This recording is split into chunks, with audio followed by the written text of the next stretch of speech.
துலாம் ராசிக்கு எப்படி சார் இருக்கு? உறவுகளை பத்தி பேசும்பொழுது துலாம் ராசிக்கு என்ன உறவு வரப்போகுது? அந்த உறவால அவங்களுக்கு சாதகமா அல்லது பாதகமா? நிச்சயமா இந்த ராசிக்கு பல உறவுகள் வரப்போகிறது. விரும்பியவரை கல்யாணம் பண்ண முடியுமா? அந்த மாதிரி ஒரு சூழ்நிலை ஆயிடுச்சு. இதில் என்ன ஆச்சுன்னா, அந்த ஒரு சிலருக்கு இந்த ராசிக்காரங்க தான் ரீசெண்டாகவே சார் திருமண உறவை கன்டினியூ பண்ணிக்கலாமா வேண்டாமான்னு. திருமண வயதுடையவர்களுக்கு திருமண பந்தங்கள் அதிகரிக்க வாய்ப்புண்டு. ஆனால் ஜாதகம் இப்போ தான் எடுக்கிறாங்கன்னு சொன்னேன் இல்லையா, அது மாதிரி.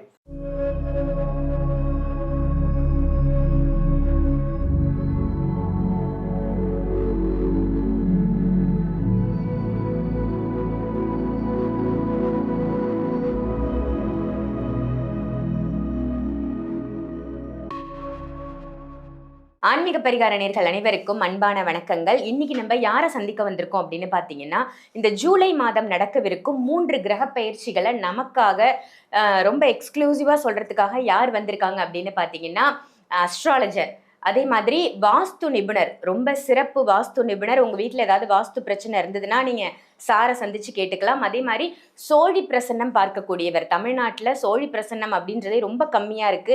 ரொம்ப துல்லியமா சோழி பிரசன்னம் பார்க்கக்கூடிய ஸ்ரீ சுபம் விஜயகுமார் சாரை தான் சந்திக்க வந்திருக்கோம். ரொம்ப முக்கியமான பதிவு முழுசா ஸ்கிப் பண்ணாம பாருங்க. வணக்கம் சார். வணக்கம் மேடம். நல்லா இருக்கீங்களா? நல்லா இருக்கீங்களா? நல்லா இருக்கேன் சார். ரொம்ப சிறப்பு. உங்களுடைய எல்லா பதிவுமே ரொம்ப சூப்பரா இருக்கு. ரொம்ப ஸ்பெஷலான எளிமையான வாழ்வியல் பரிகாரம் மக்களுக்காக நீங்க ஒவ்வொரு பதிவிலையும் சொல்லிட்டு வரீங்க. எல்லா ராசி நேயர்களும் ரொம்ப ஹாப்பியா இருப்பாங்க உங்களுடைய பதிவை பார்க்கும் பொழுது அப்படின்னு தான் சொல்லணும். இப்போ நம்ம பார்க்க போற டாபிக் இந்த ஜூலை மாதம் வரக்கூடிய 3 பயிற்சிகள். செவ்வாய் பயிற்சி வருது, சனி வக்கர பயிற்சி இருக்கு, அதே மாதிரி ராகு கேதுக்குள்ள எல்லா கிரகங்களும் அடைபட்டிருக்காங்க, சுக்கிரன் மட்டும் வெளியில வரா மாதிரி இருக்காரு. ஸோ இதை பேஸ் பண்ணி எல்லா ராசி நேயர்களுக்கும் எப்படி இருக்கு அப்படின்றத மக்களுக்காக சொல்லுங்க சார். நிச்சயமா நல்ல கேள்வியாக கேட்டீங்க. இன்றைய காலகட்டத்தில் தேவையான பயிற்சியாக இது இருக்கின்றன. உலக அளவில் பொருளாதார ஏற்ற இறக்கங்கள் பார்த்தோம். 3வது இடத்துல இருந்து இந்தியா 7வது இடத்துக்கு வந்தது இல்லையா? மீண்டும் இந்தியா வளர்ச்சி சம்பந்தப்பட்ட விஷயத்துக்கும் இருக்கு. ஏன்னா இப்போ குரு பயிற்சி நடந்திருக்கு. முதல்ல உலக அளவு பதட்டம் தனியும். முதல்ல பதட்டம் தனியும் போது நம்ம வீட்டில் கேஸ் சிலிண்டர் எல்லாம் சேஃபாக வரப்போகுது. அதுவே சேஃபாக போகுது. இந்த காலகட்டத்தில் மக்கள் மனநிலைமைகள் நல்ல விதமாக பாசிட்டிவாக மாறப்போகுது. அப்போ ஒவ்வொருத்தருக்கும் இல்லைன்னா இப்போதான் குரு பயிற்சி வேற வந்திருக்கு. மற்ற இத்தனை பயிற்சி என்ன பண்ணுதுன்னா அப்சைட் டவுன் நெகட்டிவ் எல்லாம் பாசிட்டிவாக மாற்ற போகுது. உறவுகள் ரீதியாக நிறைய விஷயம் மாற்ற போகுதுங்க. கணவன் மனைவியாக இருக்கலாம், ஃப்ரெண்ட்ஸாக இருக்கலாம், அக்கா தங்கச்சி சம்மந்தப்பட்டதாக இருக்கலாம், ஃப்ரெண்ட்ஸ் ரீதியாக நான் வேலை செய்கிற இடத்துல இருக்கின்ற உறவுகள் சம்மந்தப்பட்டது. அதெல்லாம் சார் கூட்டாக சேர்ந்து ஒரு விஷயத்தை ஆரம்பிச்சிட்டோம் சார், அது எப்படி போகும், பிஸ்னஸ் எப்படி இருக்கும், சொத்து சுகங்களை ஒன்றா வாங்கிடுவாங்க சார், பணத்தை கொடுத்துட்டேன் திருப்பி கொடுப்பாங்களா, என் கிளைண்ட்டை நம்பி பண்ணலாமா, இது மாதிரி எண்ணற்றது. குறிப்பாக சினிமா துறையில் நிறைய பேர் பார்த்தீங்கன்னா இன்றைக்கி ஃபீல்டில் ரொம்ப டவுனாக இருக்குது. மீண்டு வருமா, புத்துயிர் பெறுமா, இந்த மீடியா துறைக்கும் இந்த விஷயம் சம்மந்தப்பட்டிருக்கிறதாங்க முக்கியமான காலகட்டம். ஏன்னா எல்லாருமே ஆன்லைன் இன்ஃப்ளூயன்சர் ஆரம்பிச்சிருக்காங்க. அவங்களுக்கு லைஃப்ல ஒரு டேர்னிங் பாயிண்ட் இந்த காலகட்டம். ஓ, சூப்பரா இருக்குன்னு சொல்ல வரீங்க. அப்போ ஸோ எல்லா ராசி நேயர்களும் ரொம்ப ஆர்வமா பார்ப்பாங்க. இந்த இன்ட்ரோவே அவ்வளோ அருமையா ரொம்ப பாசிட்டிவா கொடுத்துருக்கீங்க. இப்போ நம்ம ஒவ்வொரு ராசிக்குமான பலாபலன்களை பார்த்துடலாம் சார். ரொம்ப அழகா சொன்னீங்க சார். அப்பனா எல்லா ராசிக்குமே எல்லாமே பாசிட்டிவா தான் இருக்கா? நிச்சயமாக. ஆனால் ஒரு சில பாயிண்ட் ஒவ்வொரு ராசியினருக்கும் மாறுபடுகின்றன. இருக்கிற நிலைகள் மாறுது. அப்சைட் டவுன் சொன்னேன். அப்போ தீயதெல்லாம் மாறுது, நல்லது வருது. ஆனால் ஒரு சில பாயிண்ட் ஸ்பெசிஃபிக்காக உறவுகளில் யூடர்ன் போடும் காலகட்டமாகவும் இருக்குது. அதை கவனமாக பார்க்கணும். அப்போ அது ஒவ்வொரு ராசிக்கும் மாறி வருதுங்க. கண்டிப்பா, நிச்சயமா.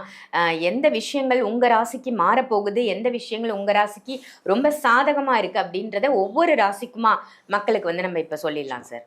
சரி, இன்னைக்கு நம்ம பார்க்க போறது துலாம் ராசி. ஒவ்வொரு ராசிக்குமே இந்த ஜூலை மாதத்தில் நடக்கக்கூடிய இந்த பயிற்சிகள் எப்படி இருக்கு அப்படின்னு ரொம்ப அழகா சொல்லிட்டு வரீங்க. அந்த வகையில துலாம் ராசிக்கு எப்படி சார் இருக்கு? உறவுகளை பத்தி பேசும்பொழுது துலாம் ராசிக்கு என்ன உறவு வரப்போகுது? அந்த உறவால அவங்களுக்கு சாதகமா அல்லது பாதகமா?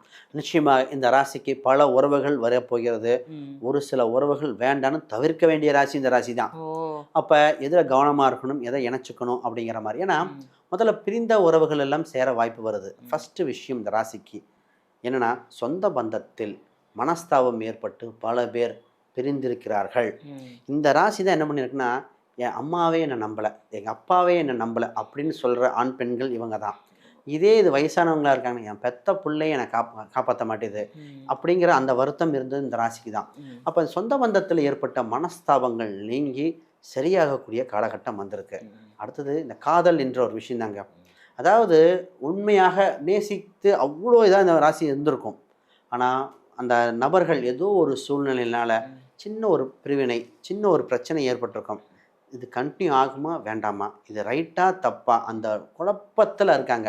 அப்போ இது விரும்பியவரை கல்யாணம் பண்ண முடியுமா, அந்த மாதிரி ஒரு சூழ்நிலை ஆயிடுச்சு. இதில் என்ன ஆச்சுன்னா, அந்த ஒரு சிலருக்கு கன்டினியூ பண்ண சொல்கிறோம், ஒரு சிலருக்கு இல்லைங்க தப்பான முடிவு எடுத்திருக்கீங்க, அது வேற பார்க்கலாம், அது உங்கள் வயதுக்கு உண்டான இதாக தவிர உண்மையான அன்பு இல்லை அப்படின்னு ஓப்பனாகவே சொல்லியிருக்கோம். அது ரைட்டாக தப்பான்னு ஜாதகம் பார்த்து சொல்லிடலாம். ஆனால் இந்த ராசிக்கு ஒரு ப்ளஸ் பாயிண்ட் என்ன வருதுன்னா, இந்த கிரக காலகட்டத்தை வரவுன்னே திருமணத்துக்கான பேச்சுவார்த்தை இப்போ தான் ஒத்துக்குவாங்க. சரி திருமணம் பார்க்கலாம், அது பார்க்கலாம். இப்போ அதுக்கான பேச்சுவார்த்தைகள் இப்போ தான் கொண்டு போய் கோயிலில் போய் ஜாதகம் வச்சு பார்க்குறோம், அங்கே கும்பிட்றோன்னு. அப்போ திருமண வயதுடைய ஆண் பெண்கள் திருமண காலகட்டம் வரப்போகுது. ஆல்ரெடி திருமணம் பண்ணவங்க அந்த பிரச்சனையை இருந்து பிரிஞ்சவங்க கூட சேர ஒரு வாய்ப்பு வருது. அப்போ திருமணத்துக்கு உண்டான புது உறவை புதுப்பிக்க சரியான காலகட்டம். இந்த ராசிக்காரங்க ரீசெண்டாகவே சார் திருமண உறவை கன்டினியூ பண்ணிக்கலாமா வேண்டாமான்னு. ஏங்க 40 வருஷம் வாழ்ந்துட்டீங்க, 50 வருஷம் யோசிக்கிறீங்களே. ஆமாம், அது என்னன்னா அது ஒரு ஸ்ட்ரெஸ்ஸில் இருந்தாங்க. இப்போ ஒரு சிலர்லாம் கன்டினியூ பண்ணி ஆகணும், ஒரு சிலர் அது சூழ்நிலைகள் மாறுகிறது. அப்போ அது இண்டிவிஜுவலாக மாறுங்க. அப்போ இந்த உறவுகளில் ரிலேஷன்ஷிப்பில் ரொம்ப ரொம்ப கவனமாக பார்க்க வேண்டியதாக இருக்கும். இந்த ராசிக்கு சொத்து சம்பந்தப்பட்ட, அதுவும் பூர்வீக ரீதியான சொத்து சம்பந்தப்பட்ட உறவுகளை டீல் பண்ணுவதில் கவனம் கவனம் கவனம். ஏன்னா இப்போ பூர்வீக சொத்து பார்த்திங்கன்னா இவங்க பணத்தை கொடுத்துருப்பாங்க, ஆனால் சைன் பண்ண மாட்டாங்க, இல்லை சைன் பண்ணியிருப்பாங்க அவங்க பணம் கொடுக்க மாட்டாங்க. இப்போ புரியுதுங்களா? அப்போ என்ன ஆகுதுன்னா ஒரு கையெழுத்துக்காக மட்டும்தான் உறவை மெயின்டைன் பண்ணியிருப்பாங்க. இதெல்லாம் இப்போ இந்த ராசிக்கு தெரிய வரும். ஏங்க ஒரு சொத்துக்காக ஆசைப்பட்டு தான் ரிலேஷன்ஷிப் மெயின்டைன் பண்ணதுக்கப்புறம் அப்படியே மாறிட்டாங்களேன்னு இந்த உறவு ரொம்ப பாசத்துக்கு ஏங்கும், என்ன இப்படி பண்ணிட்டாங்களே அப்படிங்கிற மாதிரி அந்த ஃபீலிங்ஸ் உள்ளுக்குள்ளேயே இருக்கும் உங்களுக்கு. ஆமாம், அதுதான் தெரிஞ்சுக்க என்னடா ஒரு சொத்துக்காக. ஏன்னா ஆனால் இந்த ராசிக்கு இப்போ சொத்து சுகங்கள் கிடைக்கும், தனித்தே மேக்ஸிமம் வாங்கிக்கங்க. கூட்டு சம்மந்தப்பட்டதை வாங்குறீங்கன்னா இந்த டேர்ம்ஸ் அண்ட் கண்டிஷன் கரெக்டாக இருக்கா அப்படின்னு பார்த்து வாங்க வேண்டிய காலகட்டம். இவங்க ரொம்ப ரொம்ப கவனமாக இருக்க வேண்டிய ஒரே ஒரு ஆள் தான், அது வேறு எங்கேயும் இல்லை, இவங்க பக்கத்து வீட்டுக்காரங்க. அண்டை வீட்டாரிடம் மனஸ்தாபம் ஏற்பட வாய்ப்புண்டு. இப்போ நெருங்கிய பழகிட்ட நிறைய ஷேர் பண்ணிடுவாங்க பர்சனல் டீட்டெயில், இதெல்லாம் அதை கொஞ்சம் கவனமாக இருங்க.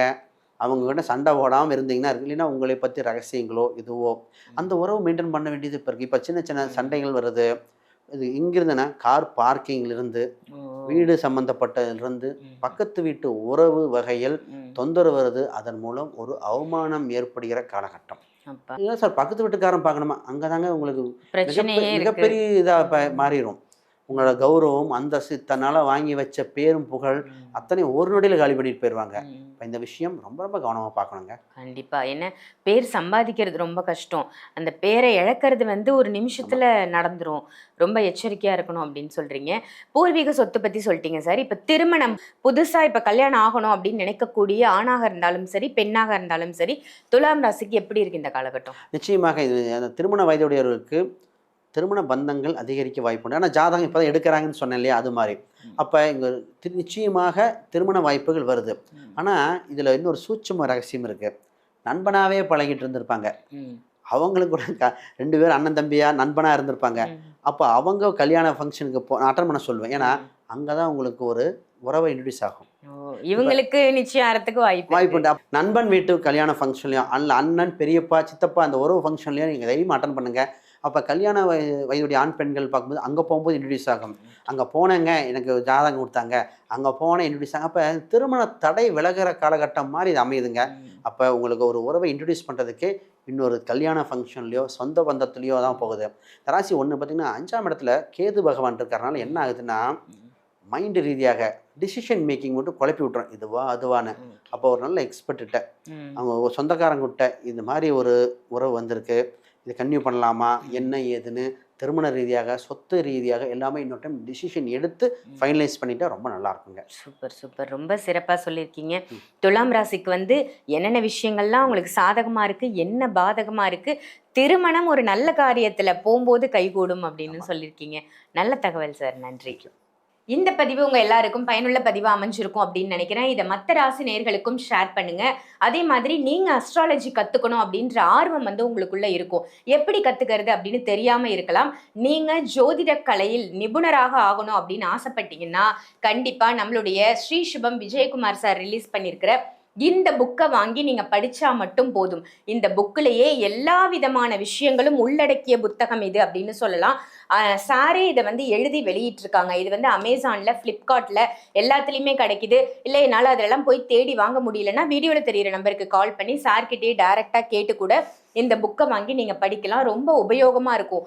வீட்டில் இருந்தபடியே நம்மளுடைய ஜாதகத்தை நம்மளே எப்படி பார்க்கறது, எப்படி கணிக்கிறது, நம்ம உறவுகளுக்கு என்ன விஷயங்கள் நம்ம சொல்லி கொடுக்கறது, ஜாதக ரீதியா ஜோதிட ரீதியா எல்லா இன்ஃபர்மேஷனும் இந்த புக்கில் இருக்குது. இந்த புக் உங்களுக்கு வேணும் அப்படின்னு நினச்சிங்கன்னா வீடியோவில் தெரியிற நம்பருக்கு கால் பண்ணி ஆர்டர் பண்ணிக்கோங்க இப்போவே. அதே மாதிரி தனிப்பட்ட முறையில் உங்களுடைய ஜாதகம் பார்க்கணும், ஜோசியம் பார்க்கணும், இல்லை பொருத்தம் பார்க்கணும் அப்படின்னா வீடியோவில் தெரியிற அதே நம்பருக்கு கால் பண்ணி அப்பாயின்மெண்ட் வாங்கி நீங்கள் டைரெக்டாகவும் சாரை விசிட் பண்ணலாம். ஆன்லைன் கன்சல்டேஷனும் இருக்குது. ஸோ அதையும் பயன்படுத்திக்கோங்க.